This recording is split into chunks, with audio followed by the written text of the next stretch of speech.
এবার ছাত্র দলে যোগ দিলেন বৈষম্য বিরোধী ৫ শতাধিক শিক্ষার্থী। লালমনিরহাটের হাতীবান্ধায় বৈষম্য বিরোধী ছাত্র আন্দোলনে অংশগ্রহণকারী ৫ শতাধিক সাধারণ শিক্ষার্থী ছাত্র দলে যোগদান করেছেন। আজ সোমবার ৬ অক্টোবর দুপুরে উপজেলা অডিটোরিয়াম হলরুমে আনুষ্ঠানিকভাবে ছাত্রদলে যোগদান করেন তারা। ছাত্রদলে যোগদান করায় তাদের ফুল দিয়ে বরণ করে নেন জাতীয় নির্বাহী কমিটির সদস্য ব্যারিস্টার হাসান রাজীব প্রধান।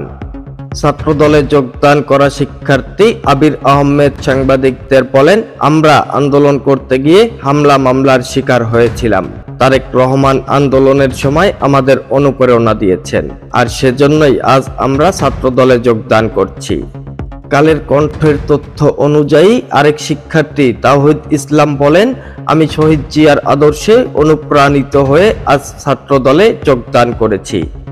এ বিষয়ে কেন্দ্রীয় বিএনপির সদস্য ও লালমনিরহাট ১ আসনের বিএনপি মনোনয়ন প্রত্যাশী ব্যারিস্টার হাসান রাজীব প্রধান সাংবাদিকদের বলেন, আন্দোলন আমরা সবাই করেছি, তবে শিক্ষার্থীরা বেশি ভূমিকা রেখেছেন। তারা আজ শহীদ জিয়ার আদর্শের দলে যোগদান করলেন। আমরা তাদের সঙ্গে নিয়ে দেশ ও দেশের মানুষের কল্যাণে কাজ করতে চাই।